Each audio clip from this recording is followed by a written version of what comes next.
এখন আমি তোমাদের সামনে কিভাবে রিসার্চ পেপার তৈরি করতে হয় তার কি পার্ট আছে, যারা রিসার্চ করতে চাও তাদের জন্য এই ভিডিওটা খুবই উপযোগী। তাহলে প্রথমে আমি বলেছি যে ফর লাইব্রেরি সায়েন্স স্টুডেন্টস, কিন্তু এখানে যে কোনো সাবজেক্টের স্টুডেন্টসরাই কিন্তু এটা ফলো করতে পারো, তোমাদের কিছু না কিছু হেল্প হবে। তাহলে প্রথমেই আমি বলি, what is the structure of research report writing.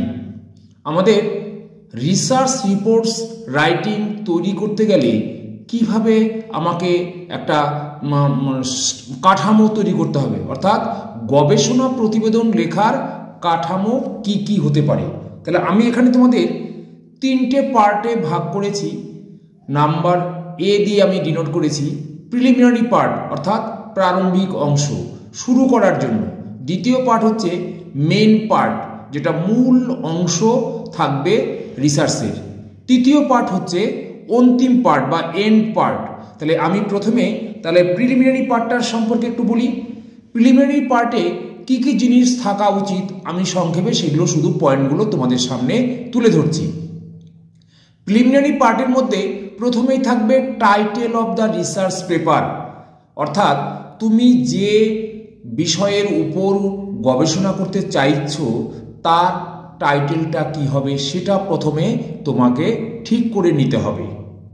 Number 2, name of the author or authors, affiliation and contact address, লেখক বা লেখকদের নাম, প্রতিষ্ঠানের নাম এবং যোগাযোগের ঠিকানা, অর্থাৎ আমি কার আন্ডারে করব সেই ব্যক্তির নাম, ঠিকানা এবং তিনি কোন প্রতিষ্ঠানের সঙ্গে যুক্ত সেটা আমাকে প্রথমে বের করতে হবে, এবং সেটা কোনো অ্যাফিলিয়েশন, ইউনিভার্সিটি অ্যাফিলিয়েশন আছে কিনা সেগুলো আমাকে দেখে নিতে হবে।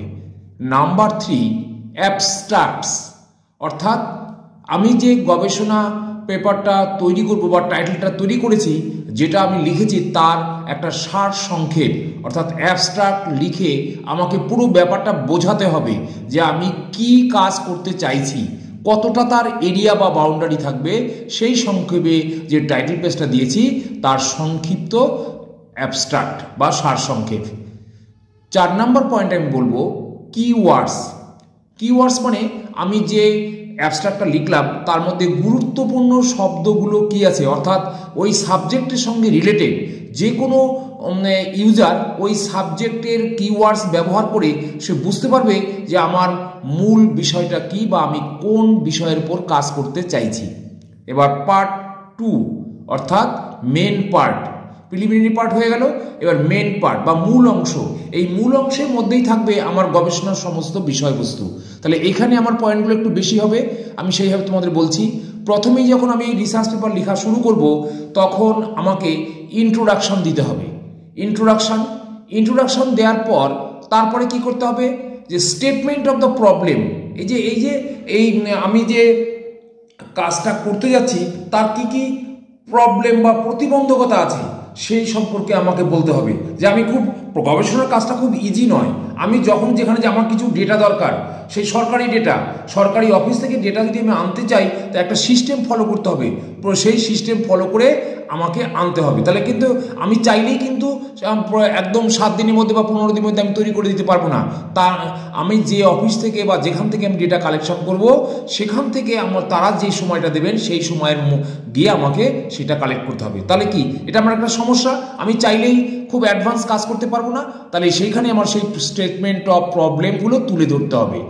3 নম্বর পয়েন্ট হচ্ছে review of the related literatures, অর্থাৎ আমি যে বিষয়টার উপর কাজ করছি সেই সম্পর্কিত কাজ আগে অনেক হয়েছে, সেই সম্পর্কিত কাজের পর্যালোচনা বা রিভিউ করে দেখতে হবে। সেগুলো আমাকে পড়াশোনা করে দেখতে হবে যে তারা কীভাবে সেই কাজটা এগিয়ে নিয়ে গেছেন, আমাকেও সেই সিস্টেমটা ফলো করতে হবে। এটাকেই বলা হয় review of the related literature. এইবার দেখো দ্বিতীয়টা হচ্ছে, চতুর্থ পয়েন্ট হচ্ছে অবজেক্টিভস অফ দ্য স্টাডি। এবার অর্থাৎ গবেষণার উদ্দেশ্য সমূহ কি, এই যে আমি যে কাজটা করছি, রিসার্চের যে কাজটা করছি, কেন করছি, কি কাজে লাগবে সমাজের বা ইউজারদের, বা ভবিষ্যতে কি কাজে লাগবে ইউজারদের, সেই সম্পর্কিত উদ্দেশ্যগুলি ওখানে উল্লেখ করতে হবে। তারপরের 5 নম্বর পয়েন্ট, রিসার্চ মেথোডোলজি, গবেষণার পদ্ধতি। এবার গবেষণার বিভিন্ন রকম পদ্ধতি হয়, আমি কোন পদ্ধতিতে কাজটা করছি সেটা এখানে উল্লেখ করতে হবে। 6 নম্বর point, determination of the scope and limitations, অর্থাৎ আমি কোন পর্যন্ত কাজটা করব, তার পরিধি কি বা সীমাটা কি সেটা চিহ্নিতকরণ করে দেবে। অর্থাৎ এক কথায় বলা হয় বাউন্ডারি লাইন। আমি যে সাবজেক্টটা চয়েস করেছি তার বাউন্ডারি লাইনটা আমাকে ঠিক করে দিতে হবে, যে এর বাইরেও আমি যাব না, আর ভেতরের যে অংশটা সেটা আমি পুরোটা তুলে ধরবো। নাম্বার 7, কোশ্চেন নাম্বার 7, সেটা কি, রেজাল্টস। এবার আমি যে কাজটা করছি, যে তথ্যগুলো এনেছি তার ফলাফলটা কি হলো সেটা আমাকে দেখাতে হবে রিসার্চ পেপারে। লাস্ট হচ্ছে তারপরে 8 নম্বর পয়েন্ট, ডিসকাশন। এটা হচ্ছে এখানে আমাকে আলোচনা করে, আমার এক্সপার্ট বা আমার অন্য সহকর্মী যারা আছে তাদের সঙ্গে আলোচনা করে আমাকে এই বিষয়টা ঠিক করতে হবে, সেগুলো ওখানে উল্লেখ করতে হবে। ফাইন্ডিংস, যে আমি এটাকে বলে বাংলায় অনুসিদ্ধান্ত। ফাইন্ডিংস, আমি কি কি পেলাম কি কি পেলাম না সেগুলো আমাকে ওই রিসার্চ পেপারে উল্লেখ করতে হবে, মানে কতটা আমি পেরেছি বা কতটা পারিনি। Last question, conclusion and recommendations, উপসংহার এবং সুপারিশ সমূহ। আমি এবার কনক্লুশনে যাব, কি করতে পারলাম না পারলাম সেই সম্পর্কে, এবং সমস্ত কথা আমি যে প্রথম থেকে ইন্ট্রোডাকশন থেকে এই কনক্লুশন পর্যন্ত যা যা করেছি সমস্ত কিছু এই কনক্লুশনের মধ্যে ছোট করে উল্লেখ করতে হবে। থার্ড পার্ট, এন্ড পার্ট, অর্থাৎ অন্তিম অংশ।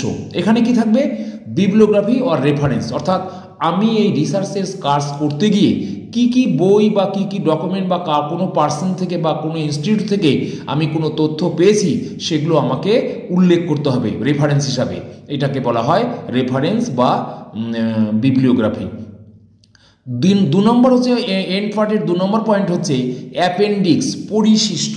অর্থাৎ আমি যদি দেখা যায় এই মূল পার্টের মধ্যে কোনো অংশ আমার বাদ চলে গেছে, বা আমি ভুলে গেছি, বা আমার ভুল হয়েছে, প্রিন্ট হয়ে গেছে, সেই কারেকশান বা তার অ্যাড বা ব্যাক যেগুলো দরকার সেগুলো আমরা অ্যাপেন্ডিক্স পার্টে বা পরিশিষ্ট পার্টে উল্লেখ করব। আর লাস্ট হচ্ছে ইন্ডেক্স, অর্থাৎ ইন্ডেক্স মানে আমরা জানি যে ডিকশনারির মতো বর্ণানুক্রমিক তালিকা, এটাকে বাংলায় নির্ঘণ্ট বলা হয়। Thank you.